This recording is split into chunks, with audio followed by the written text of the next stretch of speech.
Amigos da BTV Bertioga, estamos conversando agora, direto de Brasília, com o deputado federal Júnior Bozella, deputado do PSL aqui da nossa região. Júnior Bozella, seja bem-vindo à BTV Bertioga.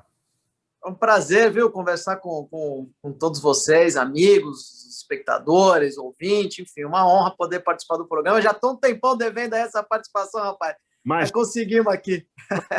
São muitos amigos seus aqui em Bertioga, especialmente do PSL local. Fora a galera que gosta de você. Você já vem de uma família, não é isso, Júnior, de políticos? Rapaz, eu comecei muito cedo, né? O meu DNA é político e eu, na época da escola, eu fui, com 11 anos de idade, presidente do Centro Cívico, disputei a eleição, fiz campanha, enfim.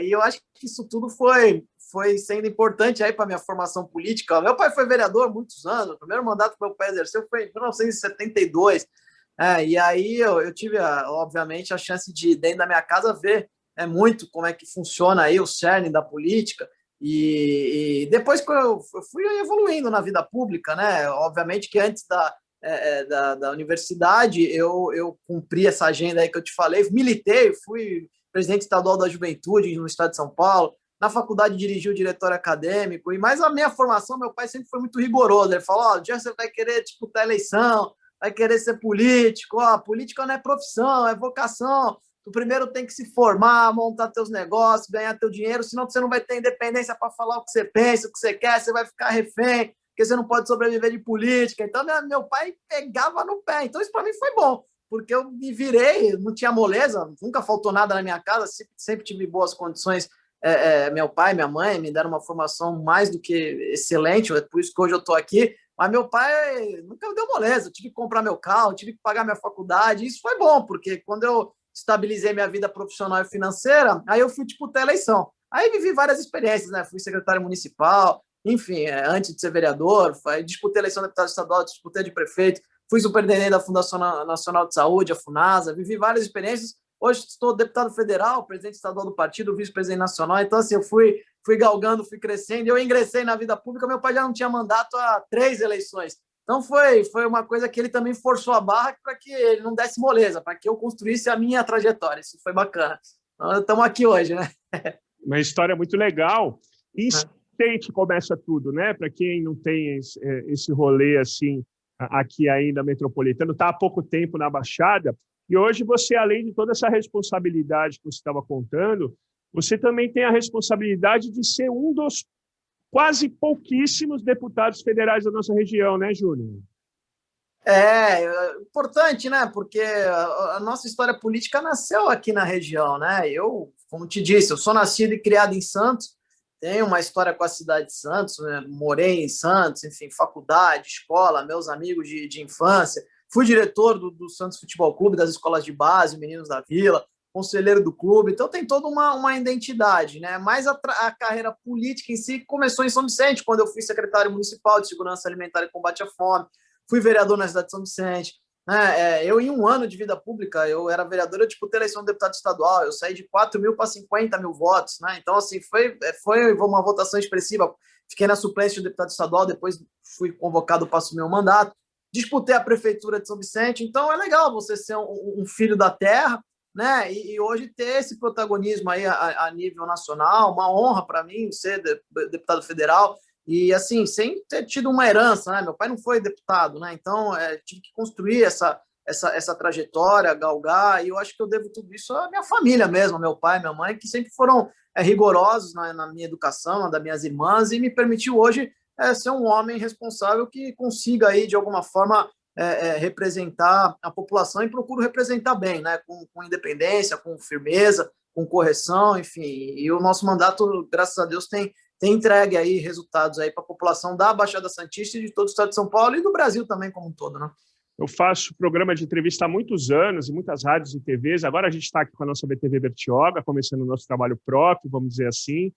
E eu sempre fico reparando, eu presto muita atenção de verdade nos meus entrevistados, porque eu sei que alguns colegas não prestam, e você dependência várias vezes. Então, nessa linha da independência, né, tanto do seu pai, como das suas ideias e assim por diante, você também tem protagonizado essa palavra independência na veia, porque você foi uma das lideranças aqui da Baixada Santista que apoiaram o presidente Bolsonaro na eleição, uma, né, das muitas pessoas que foram protagonistas nesse processo. No entanto, já tem uma independência do Júnior Bozella e de parte do partido, pelo menos vocês são autênticos, né, no que pensam. Eu sei que não dá para falar homogeneamente do PSL, porque tem uma parte que eu não sei que tamanho que é ainda muito devota, vamos dizer assim, usar essa palavra, né, do presidente. Por que essa independência, Júnior? Isso foi uma coisa natural ou foi uma quebra? Olha só, eu nunca fui bolsonarista, né? Eu estava no PSL, eu sempre tive uma ideologia política mais para o campo liberal, né? Na economia, enfim, voltada mais para o campo da direita, mas eu também sempre tive um olhar muito social para a coisa, até porque a gente vive num país extremamente continental, com muita miséria. De moleque, eu montei uma ONG, o Movimento Coragem para Mudar, enfim, para dar curso gratuito para a galera, formação profissional, inclusão no mercado de trabalho. Então, assim, eu sempre tive um olhar muito amplo da política como um instrumento realmente de transformação das pessoas. Eu vim para o PSL não tinha grandes perspectivas de poder, era um partido assim, que não tinha tempo de televisão, grande, fundo partidário, coisa nesse sentido. Poucos deputados, tinham prefeitos, vice-prefeitos, vereadores, tinham uma capilaridade nessa questão, mas não estava entre aqueles grandes partidos do Congresso Nacional. Quando eu montei o partido no estado de São Paulo, a convite do presidente Bivar, foi justamente porque ele falou: olha, Bozella, você é um cara corredor aí, batalhador, vamos montar um projeto para você se eleger deputado federal, o partido que eleger um deputado por estado. Em São Paulo nós vamos apostar as fichas, nós temos pouco, mas esse pouco é o suficiente para você conseguir buscar o teu resultado. Então eu ia lá em Andradina, em Cruzália, em Américo Brasiliense, em Presidente Venceslau, Epitácio, enfim, Caiuá, Fernandópolis. Eu rodei o estado de São Paulo umas centenas de vezes, construindo bases do PSL. Era difícil você atrair uma pessoa para o partido, porque quem quer vir para um partido que não tem nada para oferecer em troca? As pessoas hoje querem vir para o partido porque se tem um dinheirinho do fundo, enfim, se tem uma perspectiva de poder, um deputado para arrumar uma emenda, essa é a verdade. E eu vim com um capital político de 50 mil votos, já de uma vereança, de uma candidatura a prefeito, de algumas experiências na vida pública, e acreditei num projeto. Então, não vim por dinheiro, por nada nesse sentido. Então, por isso que eu falo, eu estava no partido, tinha uma ideologia mais para o campo liberal, e aí surgiu essa questão do bolsonarismo na sociedade, ele veio crescendo, assim, ele era um deputado de vários mandatos, um cara de 100, 150, 200 mil votos, mas o momento político, o estresse da corrupção, o estresse do petismo, enfim, tudo aquilo que a sociedade estava mais do que revoltada, fez com que a gente, olha, é contra tudo e contra todos, os mocinhos contra os bandidos, tal. E aí o PSL acabou sendo essa incubadora que reuniu essa gama aí de sentimentos, e o Bolsonaro foi crescendo, veio a facada, enfim, aquela série de questões. As bandeiras que ele acabou empunhando eram bandeiras que a maioria dos brasileiros ali naquele momento acreditavam, tanto que ele teve 57 milhões de votos, né? Foi um voto realmente de comoção, um voto de indignação, um voto de protesto, um voto de salvação, cada um interpretando de alguma forma. E a gente imaginava que tudo isso ia dar certo, né? Eu tinha essa expectativa, porque, uma baita lua de mel, sociedade toda fervorosa no sentido de vencer as velhas práticas, olha, não vai ter mais tomar lá da cá, ganhar uma eleição sem tempo de televisão, só com a internet, sem dinheiro e sem precisar fazer acordo com os velhos caciques, com os corruptos. Então tinha tudo para chegar lá e botar a bola pingando no meio do campo, tabelar e vamos conversar, vamos dialogar e vamos tentar resolver os problemas do país. Né? O povo quis a mudança, agora vamos com inteligência. Se o Paulo Guedes é meu posto Ipiranga, beleza, deixa o Paulo Guedes tocar, eu não entendo de economia, toca aí, Paulo, vamos privatizar, entendeu? Vamos fazer mais Brasil e menos Brasília, que é tudo isso aí que a gente propôs.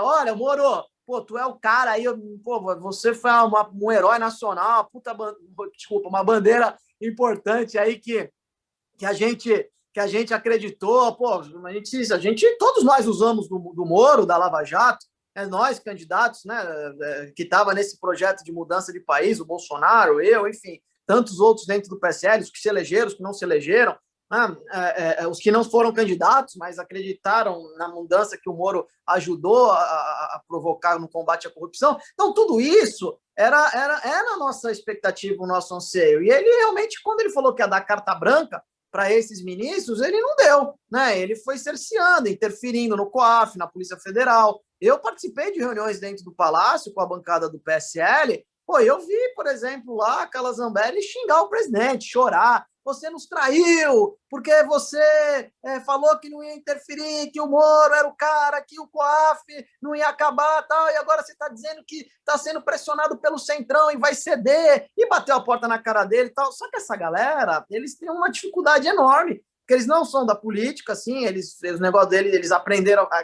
na eleição a lacrar. Eu, particularmente, construí diretório, trabalhei com base, eu tenho um mandato que eu participo de comissões, faço projetos de lei, tive projeto de lei aprovado, estou sempre tentando ajudar os municípios através de emenda, através do governo do estado, através dos próprios ministérios, mas essa galera da ala do PSL mais radical, eles querem lacrar na internet, porque eles aprenderam que o presidente deu certo assim. O presidente brigou com a Maria do Rosário, pô, ele tem um histórico de polêmicas, né, de lacração, e não é um histórico de deputado, de entrega de resultado. Ele nunca aprovou projeto de lei, nunca participou de comissões, nunca teve um protagonismo, nunca foi do alto clero, era do baixíssimo clero, defendia lá uma pauta, uma discussão mais radical e tinha voto para aquilo, e se elegia. Né? Então, assim, a minha crítica ela é nessa direção, porque essa galera, eles são oportunistas, porque o bolsonarismo, quando estava naquela onda, né, e o negócio do robô, da milícia digital na internet, todos eles cresceram nessa massa de tecnologia, nessa massa digital, tipo, ganharam seguidores, likes, engajamento. Então, eles ficaram refém desse processo, eles não conseguiram se libertar. E a minha independência, ela vem daí, porque tipo, eu não preciso de cargo no governo, nunca peguei um cargo, uma indicação no governo federal. As emendas extras eu nunca participei, eu tenho as minhas emendas impositivas, e com elas eu trabalho o nosso mandato. Vou no governo do estado, vou nos ministérios, mas com pautas decisivas. Por exemplo, o prefeito Santos me pediu para resolver o problema lá do Tancredo Neves, do conjunto habitacional que estava parado para fazer a remoção do pessoal lá da Vila Gilda. Eu fui lá no ministro Canuto, levei o prefeito e ajudei a resolver. Consegui com o prefeito do Guarujá, o Walter Suma, na época até com o nosso saudoso Major Olímpio, também participou desse processo, conseguimos ir lá no ministro Tarcísio de Infraestrutura e conquistar a outorga, né, que estava na gaveta enterrado, o ministro assinou para o Aeroporto Civil Metropolitano do Guarujá. Então, essas pautas macros, a gente sempre trabalhou o mandato nessa direção, para trazer resultados para a população. E essa galera ficou muito refém do oba-oba da internet por causa dessa pauta, e não ajudou a falar a verdade para o presidente. Eu sempre cito Santo Agostinho, né? Prefiro aqueles que me criticam porque me corrigem do que aqueles que me bajulam porque me corrompem. Então, essa galera é bajuladora, é puxa-saco, quer falar amém, tem medo. Você vê hoje o ministro das Relações Exteriores pediu demissão, quer dizer, essa ala ideológica que nada contribuiu, lutaram contra a vacina, uma política externa totalmente equivocada, combalida, brigando com a China, com a Índia, brigando com os países parceiros do país. Quer dizer, o insumo da vacina, né, vem da China. Quer dizer, você não pode brigar com a China, que é o maior parceiro comercial, né, do Brasil, mas os caras são totalmente biruta, meu. Então, assim, como é que eu posso compactuar com um negócio desse? Tem gente que está à distância, por exemplo, até dentro da minha família. O meu sogro, por exemplo, eu até cito. Pô, o cara quer tomar cloroquina, velho. Toma, mas ele foi lá tomar a vacina do Dória. Entendeu? Eu falei, não toma, deixa quem quer tomar, né, que acredita na vacina, e tu toma a vacina de cloroquina, já que tu quer bancar o louco aqui na sociedade. Eu falo isso dentro do jantar da minha casa, porque a minha mãe um dia também acreditava que o Bolsonaro era hoje caiu a ficha. Então, assim, a ficha está caindo na cabeça das pessoas. Mas não é que eu queria que o Bolsonaro desse errado, eu e 57 milhões de brasileiros, a gente queria que desse certo. A gente botou no cara, a gente ajudou o cara, entendeu? A gente defendeu as bandeiras que ele defendia e nós também acreditávamos nessa bandeira. Agora, quem renunciou a tudo isso foi ele, não fomos nós. Quer dizer, ele apoiou o Arthur Lira. para presidente da Câmara. Eu apoiei o Baleia Rossi. Eu falei que o Congresso não podia ser subserviente, não podia estar de joelho para o Palácio do Planalto. Quer dizer, está aí o resultado. Agora está lá o Lira metendo a faca no pescoço, derrubando o ministro, porque viu que é tragédia anunciada, viu que o Brasil está entrando em colapso, são vidas que estão sendo perdidas e também a economia está entrando no buraco, porque o Bolsonaro ele está de ombro. Sabe o que ele gosta de fazer? Nós temos que falar a verdade aqui para quem está nos assistindo. Ele gosta de passar o final de semana aqui no Guarujá e dar um rolezinho de moto, né? Dar um mergulhinho no mar, entendeu? É muito oba-oba para pouco trabalho. E nós precisamos ter um presidente que lidere, que seja responsável e seja menos criminoso nesse aspecto de interferir no dia a dia do resultado da população brasileira. Amanhã você vai abrir o jornal, é mais 3.500 vidas que foram embora. Isso lá atrás, no começo, era a pandemia que matava. Agora não é mais a pandemia, agora é o negacionismo, é o estímulo de aglomeração, é o não uso de máscara, é a falta de vacina. Está aí, os Estados Unidos está vacinando agora jovens de 30 anos, semana que vem já começam os mais jovens. Quer dizer, não é no ano que vem, é semana que vem. Nós aqui ainda estamos discutindo a segunda dose, que é 1% da população que foi vacinada. Não tem cabimento. Isso está interrompendo o desenvolvimento econômico do país. O comércio está fechado porque não está vacinando, porque se estivesse vacinando a todo vapor, o comércio estaria aberto, porque não dá para você achar que vai ter uma imunização de rebanho, né? E vai matar. Quantos brasileiros teriam morrido se fosse na concepção do presidente da República? Mais de 7 milhões já teriam morrido. Né? Se você fizesse uma imunização em rebanho, como ele queria, ele nem imaginava que viria a segunda onda, a terceira onda, a segunda cepa, a terceira cepa, enfim. Então, essa é a tragédia que nós estamos vivendo. É por isso que hoje eu me sinto à vontade, tranquilo, de falar o que eu penso, porque eu não sou oportunista, não sou subserviente. Ajudei, sim, pedi voto, né? Botei dinheiro do meu bolso, votei, acreditei no primeiro e no segundo turno, fiz campanha, mas, infelizmente, assim, eu fico muito mais tranquilo de falar as verdades e tentar, através das minhas críticas, de forma construtiva, ver se a gente minimiza, né, o momento que o país está enfrentando. Eu acho que esse deveria ser o papel de todo parlamentar. O senador Major Olímpio, apesar do nosso programa, nosso canal ser pequeno, ele me deu a honra de participar do nosso programa no primeiro mês. Eu acompanhei. Ele é um cara muito humilde, vai fazer muita falta, especialmente a humildade dele, viu, o Júnior? Realmente é uma coisa até estranha, uma pessoa tão... E que Deus o tenha. A deputada Janaína Pascoal participou do nosso programa também, e ela disse que quando ela é crítica ao Bolsonaro, o pessoal fica embaixo da janela dela gritando lá na Assembleia, o Júnior, disse que é uma coisa maluca.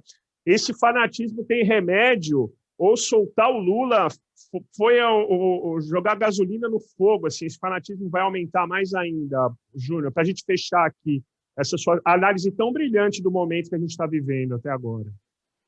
Olha só, eu acho que todo o fanatismo, toda a idolatria, isso já mostrou os grandes ditadores, Mussolini, Hitler, enfim, a história mundial já provou que tudo isso aí deu errado. Então, assim, o brasileiro tem uma carência, né? Tem uma ausência de um super-herói, é um negócio esquisito, é um negócio estranho. E assim, e a galera que não está participando da política mesmo, não é no cerne da questão, e que não domina muito o assunto, encontrou nesse negócio do bolsonarismo uma maneira de se mostrar influente. Pô, eu entendo do assunto. Então, eles não entendem absolutamente nada, não sabem o que acontece, não sabem o mal que eles estão causando para as futuras gerações, para os filhos, para os netos, etc. Porque são fatos que dificilmente serão corrigíveis no futuro. Vai ter um impacto, né? Você vê agora o preço, né, do que a gente está pagando com relação a essas mortes, a pandemia, né? O Brasil perdeu 200 bilhões de reais no produto interno bruto. Quer dizer, você tem aí o auxílio emergencial que você está dando para as pessoas, você está enxugando gelo, porque as pessoas passaram um ano recebendo auxílio emergencial sem poder produzir, sem a economia girar, e a pandemia não foi freada, né? Não foi impedida de se alastrar, enfim. Então, assim, o que eu enxergo? Que esse fanatismo só contribui de forma negativa. Não tem nenhum positivismo nessa maluquice. Então, eu acho que as pessoas deveriam fazer uma alta análise, uma alta reflexão, botar a mão na consciência. Esse negócio de ficar lacrando não leva a nada, a lugar nenhum. Isso, tipo assim, você falou mal do Bolsonaro, então você é comunista, então você é corrupto, você um negócio tão boçal, tão ignorante, entendeu? Tipo assim, é um analfabetismo político desenfreado. E nós precisamos explicar para essas pessoas. Eu não condeno essas pessoas, sinceramente, eu não condeno. Eu tenho uma certa pena até, porque não sabe o mal que elas estão causando para si mesmas. E eu acho que compete a nós, formadores de opinião, as pessoas mais cultas no sentido de estudar o processo político, de explicar com tranquilidade. Eu não posso atacar um adversário meu na mesma proporção que ele me ataca. As pessoas me atacam. A rede bolsonarista me ataca. Muitos robôs que ficam ali dando comando. Existe sim o gabinete do ódio. Eu denunciei o gabinete do ódio. A gente estimulou a CPI da fake news.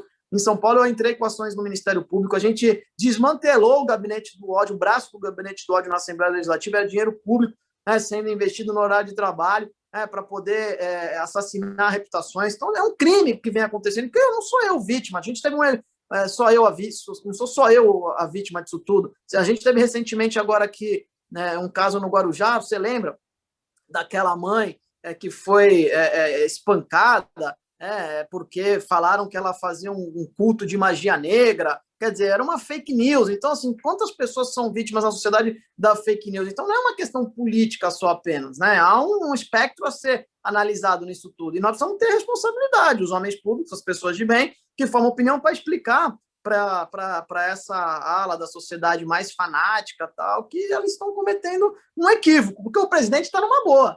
Entendeu? Ele dá um de louco, ele dá um de fanático, mas ele está com a vida dele resolvida, dos filhos dele. Nenhum deles trabalharam, né? Diga-se de passagem, né? Nenhum deles ali teve uma atividade empresarial, uma atividade econômica, financeira e prosperaram, né? Todos eles, inclusive o Bolsonaro, ele foi expulso do exército, né? Ele ingressou na vida pública e de lá até aqui fez fortuna e construiu uma verdadeira oligarquia. Então, assim, nós precisamos falar a verdade para as pessoas, né? Não tem salvador da pátria, não é nenhum inocente nessa história toda. Então, nós precisamos acabar com esse fanatismo. Agora o Lula tá aí também, e o que eu tenho escutado de pessoas que temem muito mais o Bolsonaro do que o próprio Lula. Eu não tenho dúvida hoje que numa eleição, num eventual segundo turno, hoje, conversando com alguns jornalistas que me ligaram, falaram assim, deputado, o Lula ganha a eleição com a maior tranquilidade. Por quê? Porque é um cara que demonstra ser, no mínimo, mais humano. Olha que ponto nós chegamos. O Bolsonaro, num curto espaço de tempo, em 2 anos de mandato, ele conseguiu ser visto como um diabo, um demônio, né? E praticamente apagar tudo aquilo de ruim que o Lula fez no passado, a ponto das pessoas, entre um e outro, preferir o outro que eventualmente ali criou cisões no país com relação à política econômica, corrupção e etc. e tal. Então, o Bolsonaro conseguiu acabar com a Lava Jato, conseguiu acabar com a reputação do Sérgio Moro, tudo para salvar o filho, Flávio Bolsonaro, dos processos de inquérito no STF, de corrupção, de fake news, do Eduardo, do Carlos. Então, você viu que ele fez uma lambança em 2 anos. O PT, em 16 anos, não conseguiu fazer tanta lambança que ele conseguiu fazer em 2 anos. A que ponto nós chegamos? E nós temos que achar uma alternativa para o país. Eu acho que nem o extremo de direita e nem o extremo da esquerda, e sim pessoas ponderadas, moderadas, dentro de um equilíbrio, e que possam minimamente fazer gestão e entregar um resultado para a população, porque a vida das pessoas passa pela administração pública e pelo Estado brasileiro. A gente, como jornalista, agradecendo aqui mais uma vez, a gente, como jornalista, eu, pelo menos, tento não opinar muito durante as entrevistas, para a gente escutar justamente vocês, mas eu não resisto com esse dólar a mais de R$6. Gasolina, aqui em Bertioga, deputado, teve momentos de gasolina a mais de 7 conto, como a gente fala, Caiçara, cabuloso, 7 conto de gasolina. Então, eu acho que eles têm que chamar o Meirelles, fazer alguma coisa também nesse ponto, porque a epidemia não é desculpa, já que está todo mundo vivendo a epidemia. O senhor foi diretor de futebol, né? O pessoal do o campo, o gramado ruim é ruim para os 2 times, ou seja, todo mundo vivendo a epidemia e o Brasil, o real, a moeda que mais desvaloriza, primeira ou segunda que mais desvalorizou, e está difícil na ponta de cá, viu, deputado? Cuida do nosso povo lá em Brasília, do povo da Baixada. Com certeza, com certeza. Eu tenho amigos meus que falam o seguinte, na época que o Lula era presidente, eu ia para a Disney e comprava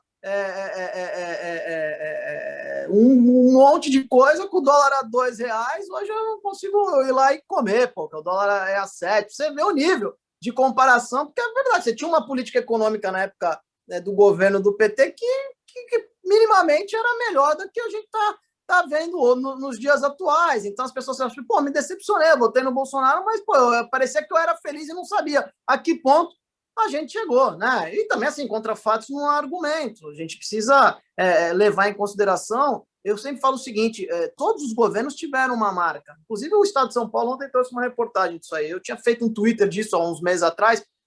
Até o governo do Collor teve uma marca. O governo do Bolsonaro só tem a marca da destruição, do caos. Não conseguiu ter uma bandeira, não conseguiu fazer uma entrega. Né? O governo da Dilma teve, o governo do Temer teve, o governo do Lula teve. E não foi pouca coisa. O Temer, bem ou mal, ele colocou a política do teto de gastos, enfim, tentou aprovar uma série de reformas. Você teve conquistas, né? A Dilma teve o FIES, enfim, teve outras políticas importantes, o próprio governo do Lula, o Bolsa Família, as políticas assistenciais, né? O Minha Casa Minha Vida. Você teve bandeiras e resultados.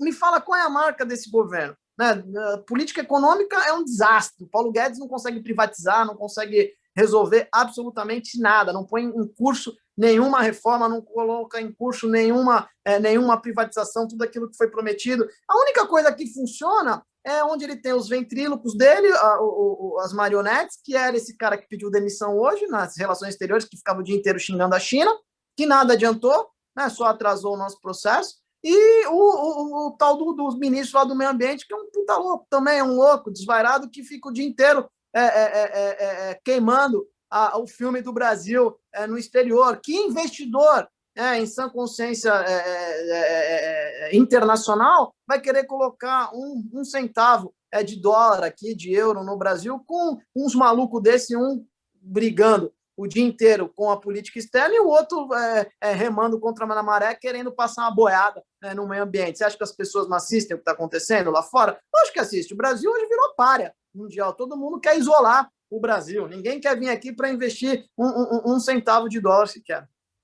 Lamentável. Deputado federal Júnior Bozella, muito obrigado pela entrevista. Queria também agradecer todo mundo do diretório aqui da cidade.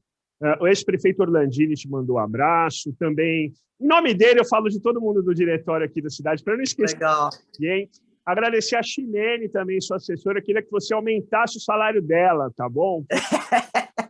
Também foi super legal, super importante para a gente conseguir fazer essa entrevista. Um abraço, se cuida e cuida da gente, deputado. Amém, agradeço, viu? Obrigado, estou à disposição. Um abraço para todo o pessoal do PSL aí de Bertioga, o Orlandini, grande parceiro, irmãozão, um beijão no coração. E muito obrigado aí pela oportunidade, pela entrevista. E me chama mais vezes aí que eu quero participar, porque eu gostei. Estou à disposição, um beijão a todos, viu? Fiquem com Deus. Obrigado. Obrigado.